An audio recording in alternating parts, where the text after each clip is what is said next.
Questions after, please. Donna Marsh O'Connor, September 11th, Families for Peaceful Tomorrows. Okay. Next, we're going to hear from Imam Abdul Baqi of the Islamic Leadership Council of New York.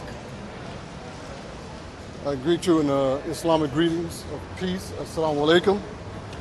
I would like to say first and foremost that there is today a dark cloud over our heads, but there is indeed a dark cloud over America.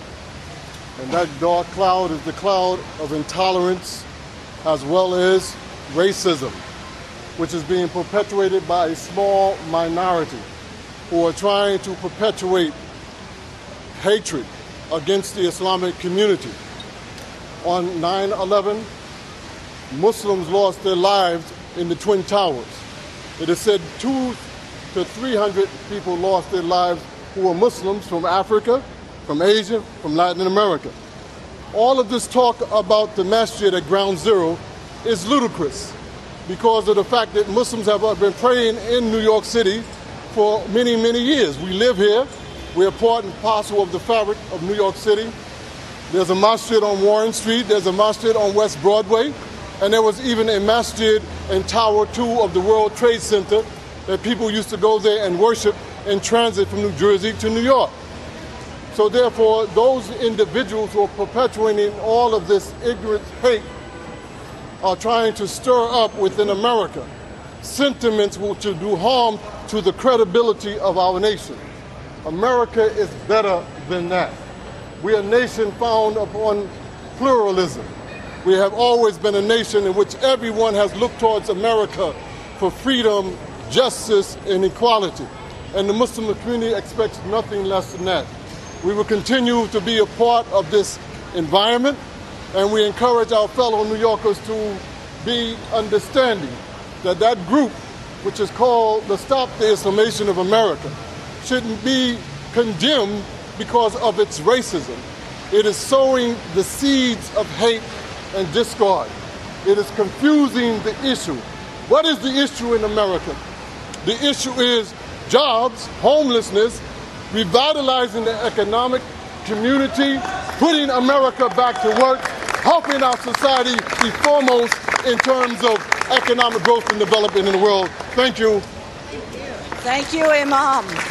Next, we're going to hear from Donna Lieberman of the New York Civil Liberties Union. Thank you. I'm Donna Lieberman, Executive Director of the New York Civil Liberties Union, and I'm proud to stand here today with New York Neighbors for American Values to support the principles of religious freedom, diversity, and equality that hang in the balance in the controversy over the Park 51 Islamic Cultural Center. We are committed to resisting the efforts to push Park 51 out of downtown, and we reject the refrain of freedom of religion, but not in my backyard. Let there be no mistake. As residents of Lower Manhattan, the NYCLU office is a stone's throw from Ground Zero, and one of our chapter board members, John Perry, lost his life on September 11th. We share the pain, the hurt, and yes, even the lingering fear caused by the September 11th attacks.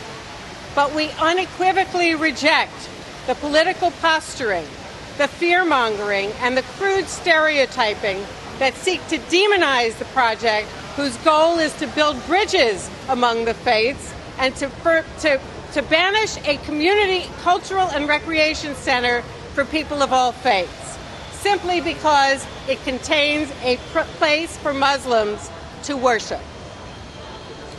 Religious freedom is a core American value. For hundreds of years, religious pluralism and tolerance have strengthened our nation. We stand here today to boldly oppose religious discrimination and to resist those who seek to exchange our most precious values for political advantage.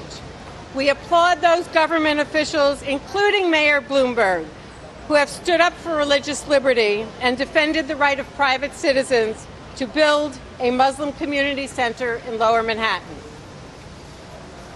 Opponents of the center now tell us that they support religious freedom, but they say it's insensitive to build the center 2 blocks from ground zero.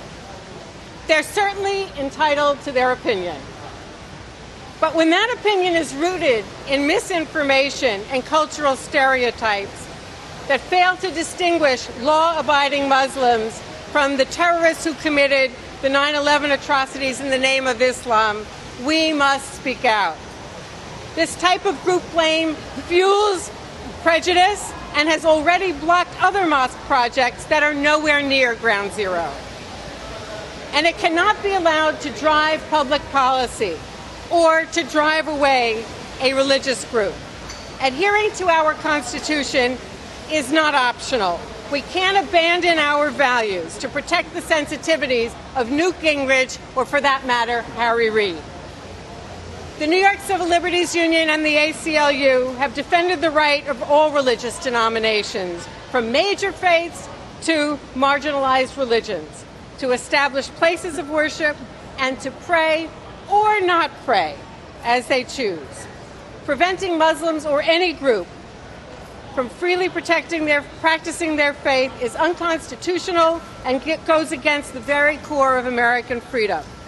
Those who oppose Park 51 have every right to speak their minds, but in the end, discrimination is a losing proposition. If we betray our ideals, we'll hand a victory to those who seek to undermine our nation.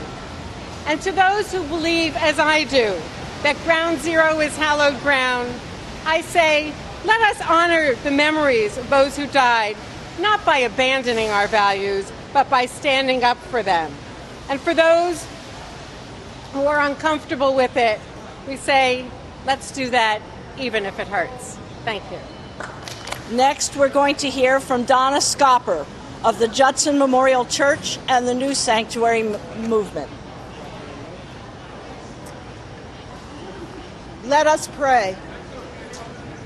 Almighty God, you whom some call Jesus and others call Christ, you whom some call Allah, others Yahweh, Ruach, Spirit, Energy, Force, you for whom many are estranged and no longer dare your name because so much that is mean and unworthy has been done in it. Draw near now and teach us the meaning of truly hallowed ground. Amen. What is hallowed ground? Surely hallowed ground is a place where someone has died and blood has been shed and sorrow and tragedy lurk. Hallowed ground is also a place where life goes on and where people transcend the forces of violence and difficulty and come together as cultures, as centers, as forces of freedom. To truly hallow what has happened among us as a great nation and a great people, we need to go forward in love, mutual respect, with the Constitution at our side. The idea that we would hallow ground by losing religious liberties of any kind, shape, or form is to desecrate, to hallow ground. I call your attention to the great words of a great president spoken at Gettysburg, November 19, 1863. You know the speech. He said, in a larger sense, we cannot dedicate nor consecrate. We cannot really hallow ground.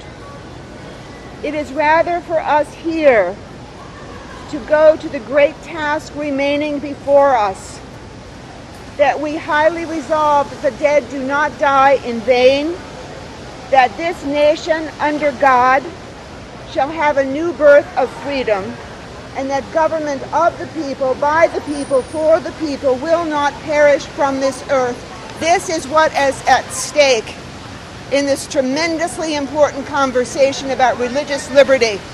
We hallow ground by remaining a people who will not let go of religious liberty for me, for you, or any faith. Thank you. Now we will hear from Rabbi Arthur Waskow of the Shalom Center. Shalom, salam, peace. People ask me, why is it that I, the Shalom Center, and hundreds of rabbis and other Jewish leaders who have come together with us in a public statement supporting Park 51 Cordoba House in Lower Manhattan, why? Well, I could, of course, quote the Torah. Love your neighbor as yourself. Don't do to your neighbors what you would find hateful if they did it to you. V'ahavta l're'echa kamocha. Or I could quote, and we did quote, the very first president of the United States writing a letter to a synagogue in Rhode Island saying to bigotry, no sanction. To persecution, no assistance. But for me, the deepest teaching came when I was 7 years old from my grandmother, standing in a line at the Kosher Butcher Shop in Baltimore and overhearing two other women on the line talking with contempt about African Americans, the Schwarzes, they said in Yiddish. And she interrupted them. She said, "You must not talk like that. That is the way they talked about us in Europe. And this is America, and you must not talk like that." And we must not act like that either. It is not only that Cordoba House has a constitutional right to create a cultural center in Lower Manhattan. It is that it is right, it is wise for them to do that, because by doing that they lift a beacon to New York City, to America, to the world, a beacon of the best, the deepest of Islam, the Islam that seeks peace, that practices dialogue, the Islam that their beacon shows is not in its great overwhelming majority a religion of hatred and violence, but a hatred of dialogue and peacemaking and open invitation. They appeal to Cordoba, which in Jewish tradition is the place where one of our greatest teachers, Rambam Maimonides, studied together with Christians, together with Muslims and Jews together in Cordoba, in Andalusia, in the golden age, we call it, of Jewish history. That appeal, that beacon, is what all of us need today, and we affirm it. We affirm it in the name of the One. We affirm it in the name of Shalom, Salam, peace. And now we will hear from Faiza Ali of the Council on American Islamic Relations. Good afternoon, everyone.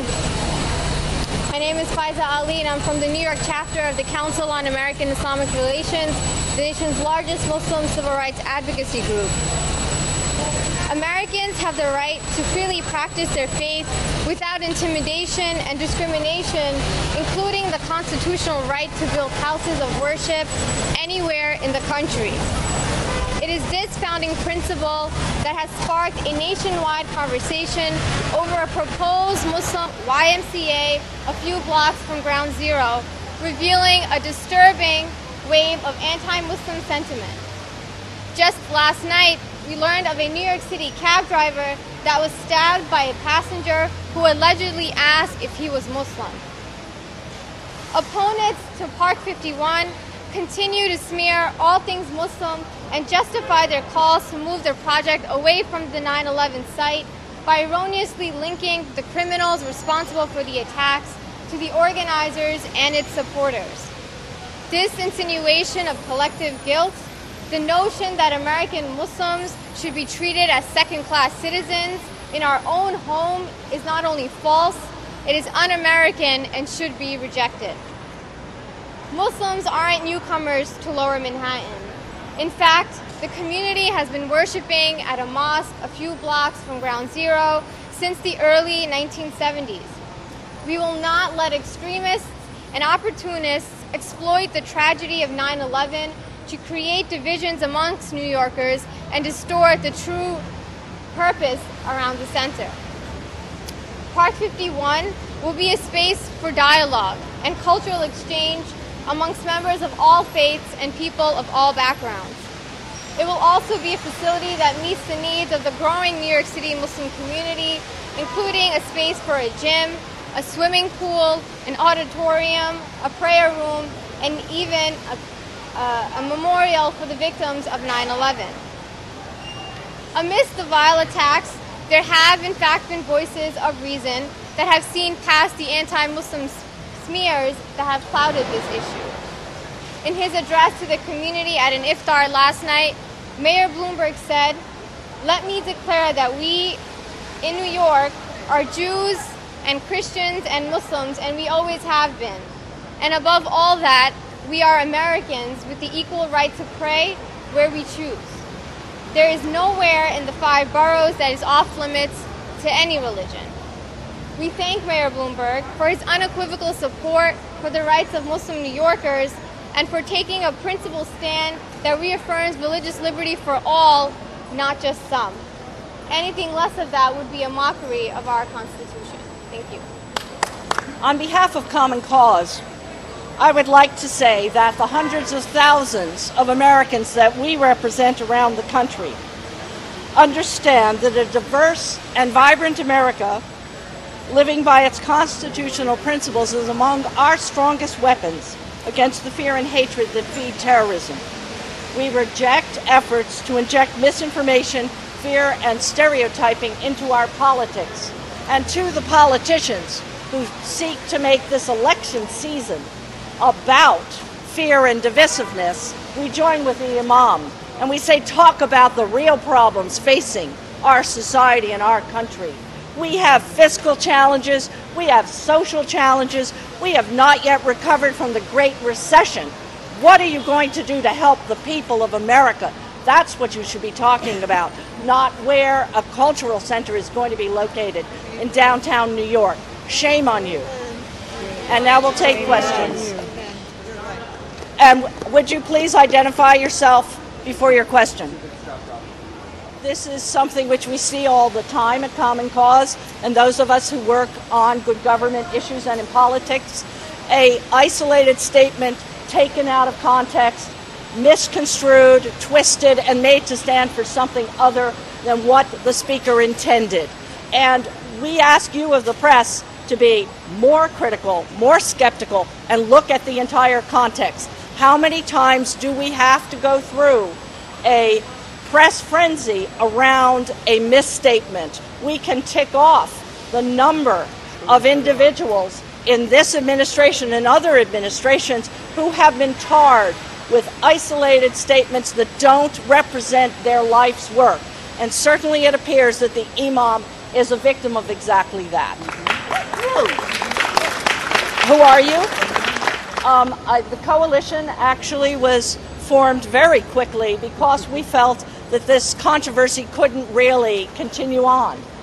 And so when it picked up speed and seemed not to be dying of the misinformation and its own weight, we felt that it was necessary for New Yorkers to step forward and clarify. As the frenzy mounted and more misinformation was put out, we felt we couldn't just ignore it. We had to move forward. We have some specific plans. We will stay together as a group. We are very broad and diverse.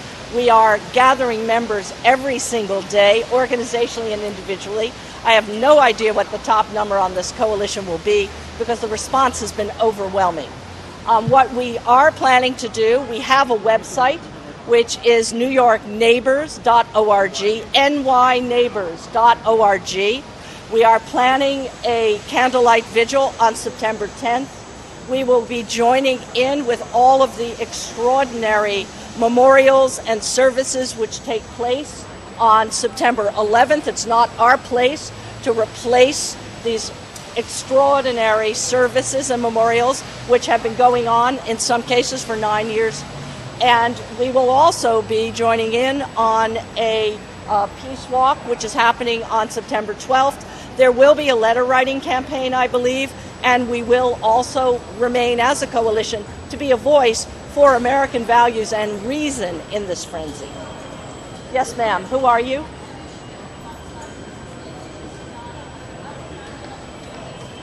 Would 9/11 survivor families raise your hand? Yes. There isn't a 9/11 family member I can think of who is not experiencing post 9/11 pain. And I would, I would tell you personally, I understand that pain. Every time one of you people decides, for whatever reason, to show the image of the towers falling, that produces post 9/11 pain. As an individual family member, I will tell you that there are times I wish you didn't have the right to free speech, because if you really cared about us, you wouldn't do that. And suddenly now, when the stakes are so high, we're worried about individual family members and their pain. I am not going to stand here and tell you that I am not sympathetic to that pain. I am. But I am also thinking about the consequences for us as Americans if we lose this debate. That will be a greater pain. We've already seen across the country anti-Muslim violence, rallies, protests against mosques. So this is not just a protest against the ground at ground zero. There's too much at stake. 3,000 family members died that day. 3,000, and that is just the round number. And one of the things that pains me is when you round out those numbers. My kid was only one. I left her there. And I will tell you that I am not leaving behind my country. People who speak up for American civil liberties now are really living what we were always told in this mythic way America meant. So I will say to you, please don't try to place 9/11 family members against one another. We're not. At least I'm not.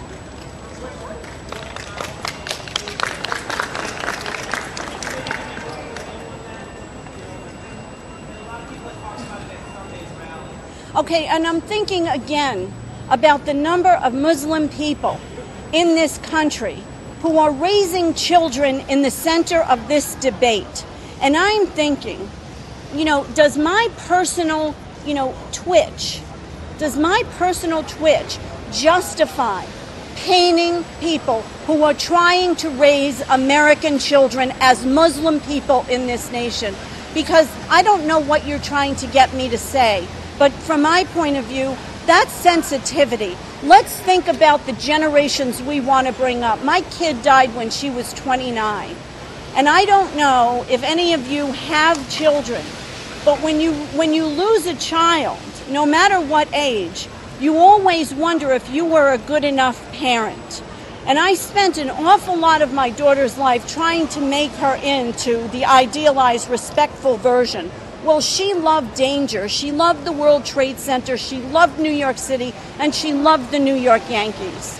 And I will tell you that one of the things she said to me shortly before she died, because she was pregnant, is thank you, Mom, for teaching us what everyday life is when it is the seed of racism, because she was hearing conversations that I had taught my kids to be sensitive to. So when I think of sensitivity, that's how I think about it. Who do we have to look out for? We're 3,000 families strong, unfortunately, and we take up a lot of different perspectives. But I would ask, in terms of sensitivity, you know darn well that any politician who wants to invoke 9/11 doesn't care about our sensitivities when he or she puts into their ads to be reelected the towers falling. So why is this something you're suddenly also worried about now? I'm so happy to hear the rabbis say, and the way my grandfather used to say about racists in our family, stop it. It's not okay here. Stop it. One of the things which we will hold on. I'm sorry we can't, hold on one second. I just wanted to say one thing that we will be doing on the website is providing a list of resources for different topics for you, the press, of spokespeople that you can talk to. I'm sorry.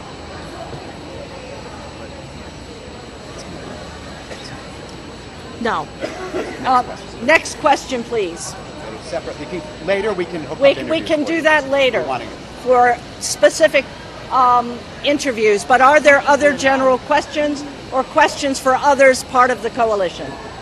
If not, thank you very much.